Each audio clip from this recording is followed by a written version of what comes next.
तो हम बचपन में सीबीएसई बोर्ड से पढ़े थे बाद में छोड़ दिया सीबीएसई बोर्ड।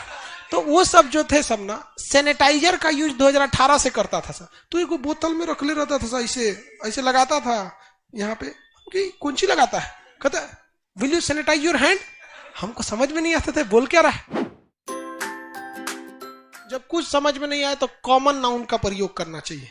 कॉमन नाउन, जैसे लड़का सबका नाम नहीं पता रहता, हम कहे बाबू बताइए तो सब बाबू है, इधर में बबनी बताइए सब बबनी है, घुसियाएंगे तो अरे बकलवा बकल लिया, ये भी कॉमन है। समझ में गया कि नहीं। उत्तर बिहार पूरी तरह बाढ़ से परेशान है। यहाँ बाढ़ की समस्या प्रमुख समस्या है और 3-3 नदियां ससुरा बाढ़ लेके चलाती हैं। और नेपाल पूरी तरह से पहाड़ी एरिया है और नेपाल से उसको इतनी भयानक शक्ति वेलोसिटी मिल जाती है कि दहाड़ते हुए नीचे उतरती है। कौन नदी? कोसी नदी। और गलती से भी अगर कोसी नदी नेपाल में 1 डिग्री का एंगल चेंज की, कितना डिग्री? 1 डिग्री, तो बिहार पहुंचते पहुंचते दूसरे टोला में चल जाएगी। तो पता चला इस साल कोसी ए टोला से तो अगले साल ओ टोला से। सबको पता था कि कोसी ए टोला से जाती है, ओ टोला में चाचा खटिया लगा के सोए थे, आई खटिया सहित लेके चल गई। सवेरे खोजा रहे चाचा कहाँ गई लो, चाचा दह गई लो। तो धोखेबाज नदी या विश्वासघाती नदी किसे कहते हैं? इतना ये धोखा क्यों देती है? रफ्तार बहुत तेज होता है। तो जिंदगी में कोई भी बहुत तेज रफ्तार से आए तो समझ जाइएगा धोखा देके समझ आ रहा है कि नहीं आ रहा है? लड़की सब भी समझ जाती है। लाइव वाले लोग सब समझ रहे हैं ना, कोसी नदी को कहते हैं। बिहार को तो बर्बाद करके रख दिया ये नदियां। लेकिन ऐसा नहीं है कि केवल ये इंसान वही जो आपदा को अवसर में बदल दे। ये लॉकडाउन ने कई लोगों को बर्बाद किया। इस लॉकडाउन में कई लोग को सुपरस्टार बना दिया। जैसे जूम एप्लीकेशन को बहुत कम लोग यूज करते थे। अभी क्या है, लॉकडाउन में जूम से पूरा करोड़पति बन गया जिसका कोई हद नहीं। सैनिटाइजर पहले जब 2018 में हमारा 1-2 दोस्त था सब, तो हम बचपन में सीबीएसई बोर्ड से पढ़े थे। हाँ सीबीएसई बोर्ड से हम तो फिर बाद में छोड़ दिया सीबीएसई बोर्ड, उसको छोड़ दिए सीबीएसई बोर्ड हमको। तो वो सब जो थे सब ना सैनिटाइजर का यूज 2018 से करता था सर। होटल में हम लोग जाते थे कभी खाना खाने दोस्तों के साथ, तो एक बोतल में रख ले रहता था सर, ऐसे ऐसे लगाता था यहाँ पे कि कौन सी लगाता है, कहता will you sanitise your hand. हमको समझ में नहीं आता था बोल क्या रहा है। और लॉकडाउन में सैनिटाइजर का व्यापार ऊपर चल गया यहाँ पे। तो आपदा को अवसर में बदलना सीखो। ये कौन सी माला पहन ले तू? हाँ, इससे क्या होगा? मोक्ष वगैरह? अरे ऐसा कभी कुछ मिले मोक्ष वाला तो हमरो ले आया करो, अकेले अकेले पहन लेता है। बीएचयू जो यूनिवर्सिटी है उसमें डॉक्टर भी, मतलब सर सुंदर हॉस्पिटल उसी के अंदर है।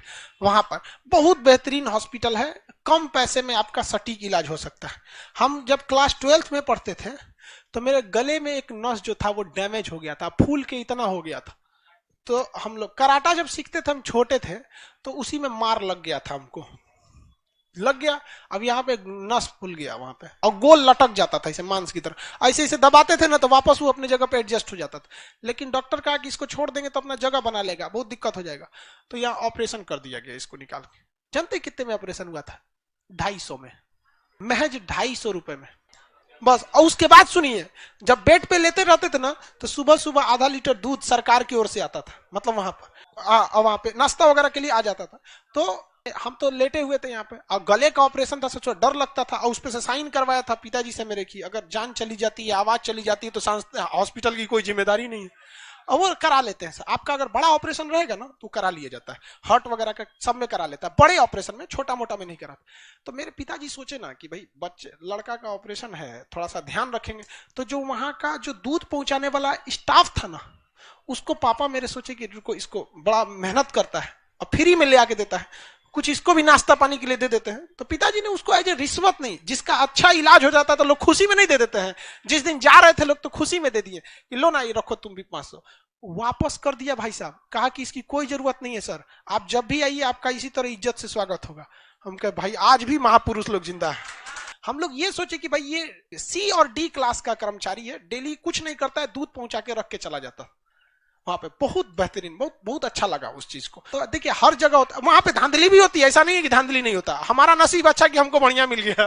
तो एक BHU Banaras Hindu university college के लिए फेमस, दूसरा वहां का पान बहुत फेमस है, खाई के पान बनारस वाला खुल जाए बंद अकल का। हाँ इकरा सर साड़ी छूट गया।